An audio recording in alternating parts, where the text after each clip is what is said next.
Hello fellow space engineers. That was a demonstration of the concept of the Orbital Drop Utility Structure, or the ODUS like I like to call it, which basically is a bunker that you can drop from the underbelly of the Gaia-class carrier to build up your base, or use as a separate outpost depending on the situation or the task at hand. So the idea behind that is that you could use these buildings, which there are 6 of them in total, each one with a particular mission. You can use them to build up your base, or just use a single one of them, depending on the task at hand. So the one that you saw is the field hospital. The field hospital is an example of the model A of the ODUS. What I like to call model A is the short ones. As you can see here, they are the smallest type and also the more common one. So let's begin by taking a look at the outside of the field hospital. That will explain also all the features of the model A's. As you can see here, this is the back side of the field hospital. It has 3 connectors on the back side, so you can connect it to the sides, to other structures, or connect it directly from the back to this like elevated pipeline, or you can do a U-turn and go downwards and actually bury the pipeline on the ground to protect it. So the exterior characteristics of this square redoubt, which is made of 11 by 11 large blocks, are the ones that follow. So the first thing that you will notice is that it has this granulation type on the outside. It has 2 on each side, and this makes it look like a kind of like an old fortification, an old cannon fortification, or even a World War II fortification. But the idea behind it is that you have a wider opening towards the outside, so you can actually shoot at many angles, not just directly outside of the opening. So you won't be able to, you will be able to shoot not just at a 90-degree angle, but also at wider angles, as you can see here. So you can shoot from here at a 45-degree angle directly outside, along this block here that would otherwise be a blind spot. So you have like a 360-degree coverage from the inside. On the top part, it has another parapet with 4 perimeter turrets, anti-personnel ones. And on the top side, on the very part that it attaches to the carrier, you can actually mount these attachable turrets. There's several of them. There's a Gatling one, there's an antenna one, a laser antenna one, so you can actually configure all these little modular bunkers the way you want. So for example, if you decide to land a hospital but you don't have the capabilities of having long-range communication, so you can also attach one of those antenna modules on the top. Or if you want defense, you can actually put on top that turret either Gatling or missile turret. Okay, so let's take a look inside. The only difference with the field hospital and the other type A bunkers is that it has this ramp here, so you can bring up people on stretchers. Okay, so the interior is fully pressurized. I have it open right here just to showcase it. So basically you have a control panel which acts as a cockpit, and from here you can turn on and off the thrusters and do other like navigational tasks, or attaching or detaching the module from the carrier. This particular one has 2 medical bays, because of course the field hospital. It has beds, status screens for the patients, toilets, showers. Of course, these are placeholders. I have yet to put the modded blocks in, but I wanted to release a vanilla version so you can further configure them if you want. A small office for the head doctor, and a waiting space here for those annoying medical practice waiting moments that nobody likes. You can go on site, and this is the way that you actually access this structure from the carrier. On the top side, But once it's landed, this is the access to the top parapet. Here's the top parapet with partial coverage and the control thrusters that, you know, in case of a bug infestation and you have like giant bugs crawling all over your bunker, you can actually turn the full thrust on these ones and, you know, have crispy bugs. Anyway, let's continue. This is another A model and this is the Barracks. There's not really a big difference on the outside, besides the fact that you have stairs instead of a ramp. The interior is pretty basic also. You have the showers and toilets, and you have more beds, and that's it. Let me show you how this works, how the openings work here. Let's say you take out your rifle and this is your fighting position. As you can see, you can actually shoot that way and you're not blocked at shooting at just 90 degrees, because this block here is a slanted one, so you have a really wide field of fire. Then you can actually interlock or overlap with the automated turrets or with other of these bunkers if you decide to place them nearby. Okay, let's move on.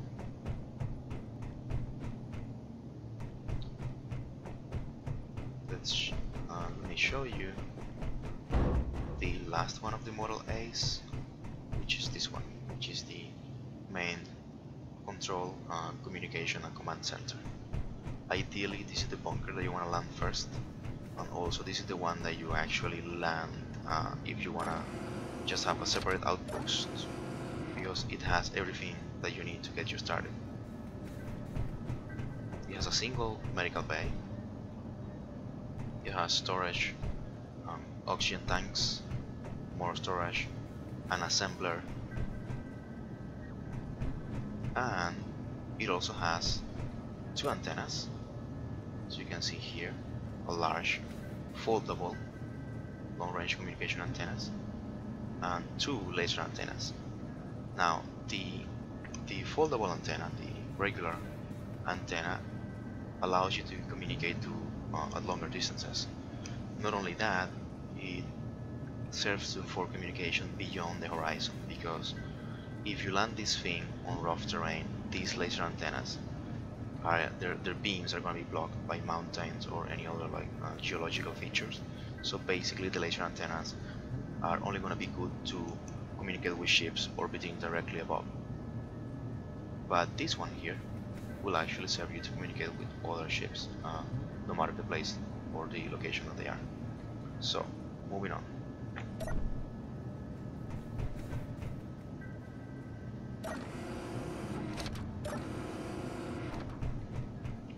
Let's continue and I'll show you the Model B. Now, the Model B is basically the same box. It has 2 major differences though. It is 1 block taller, and its crenellation or its gun ports are not as versatile as the ones on the Model A, which is more like oriented towards fighting. So this means that even though this is a higher position, it won't be able to defend itself that well. So you don't want to put it in this position like I did here. You want to put it on the inside like the medical bay.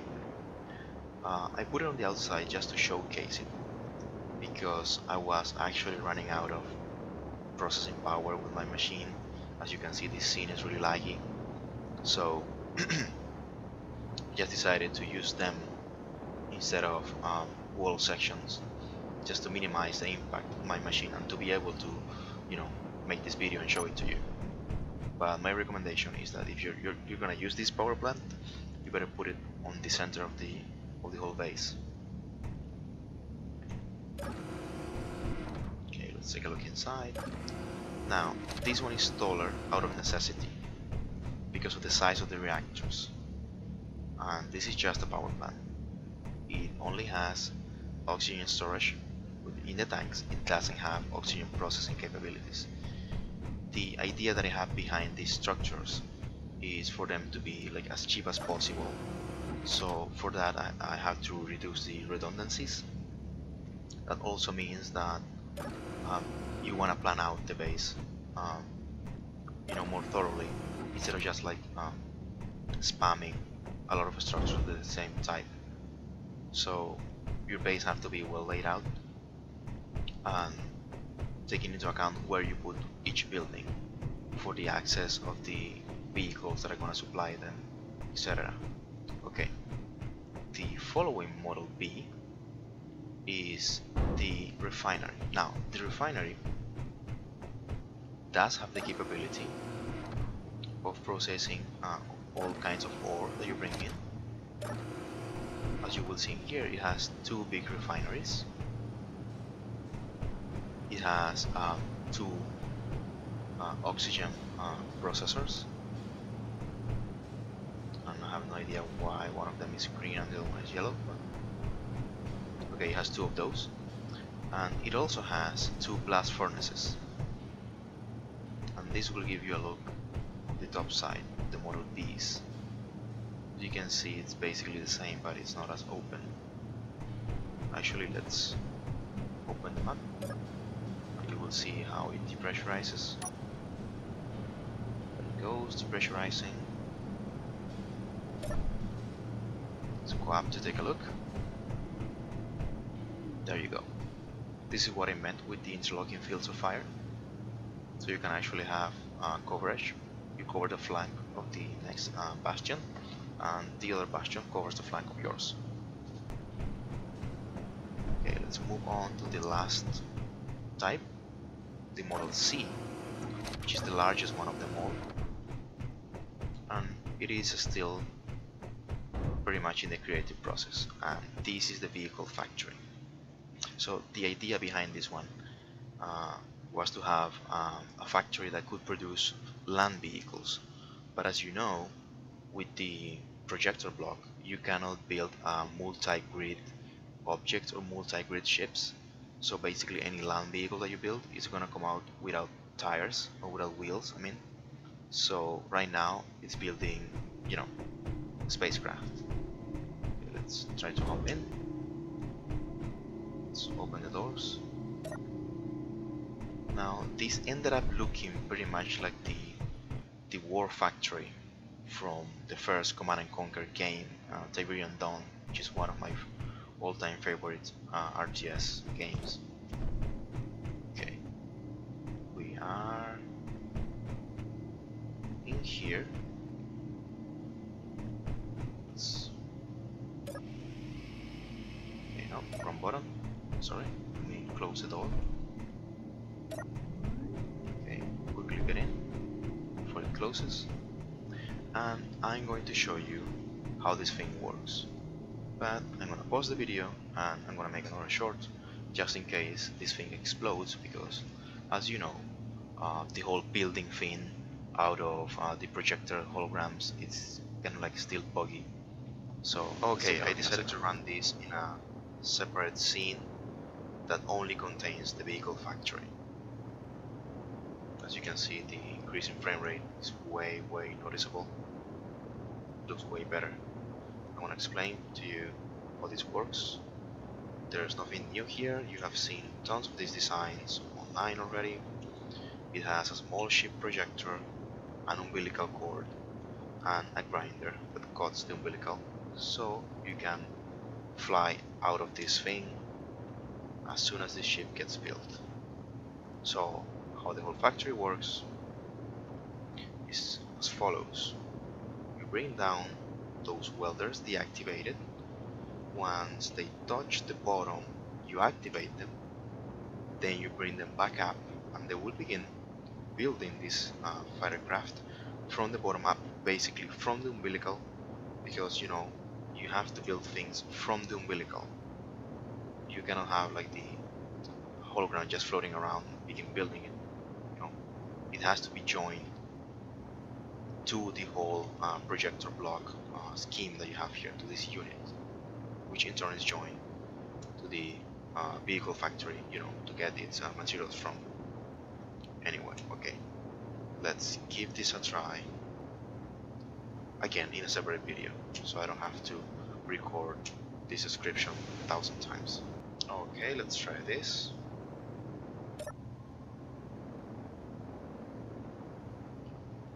Okay, activate the piston, the welders down.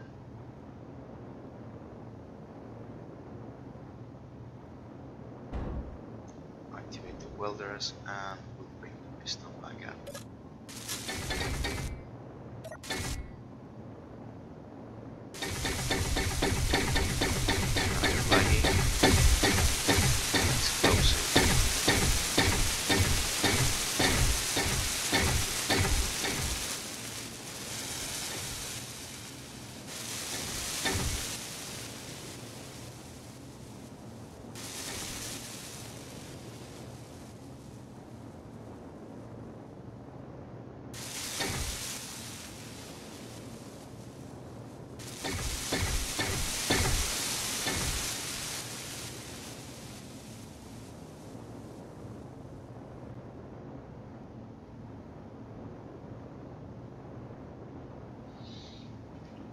Okay, apparently it worked this time.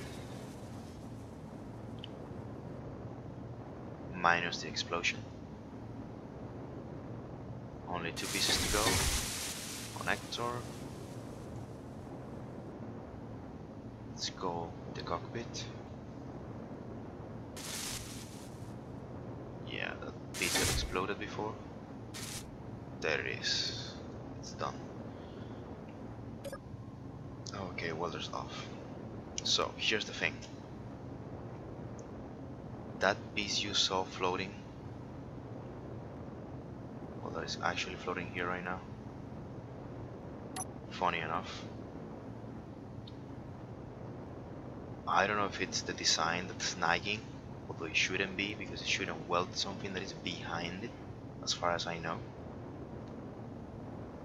What's happening is that the welders collide with some blocks, destroy them, and then rebuild them. So right now in survival that would be a bit wasteful. Where's that piece? Okay.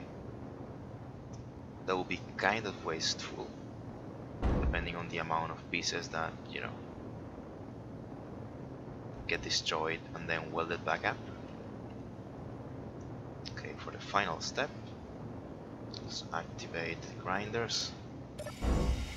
Whoa. Where did that go? Okay. Grinders, yeah, release the umbilical. As you can see, it's the projector is projecting a new image. So basically, you can just fly this thing out of the hangar. Let's stop this and let's configure this to open the doors.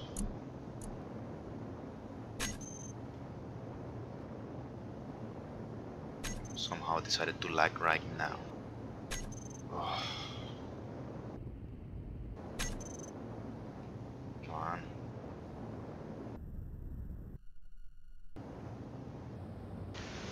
Okay people, after all that frustration with that, you know, whole exploding factory thing, I decided to come to a different scenery, surrounded by good looking mods, you know, like a pleasant space, and this is the mess hall of the Pontus class frigate that I designed long ago, and I'm in the process of refurbishing. So I will talk about it and many other interesting things in my next episode. So I hope you like it and take care.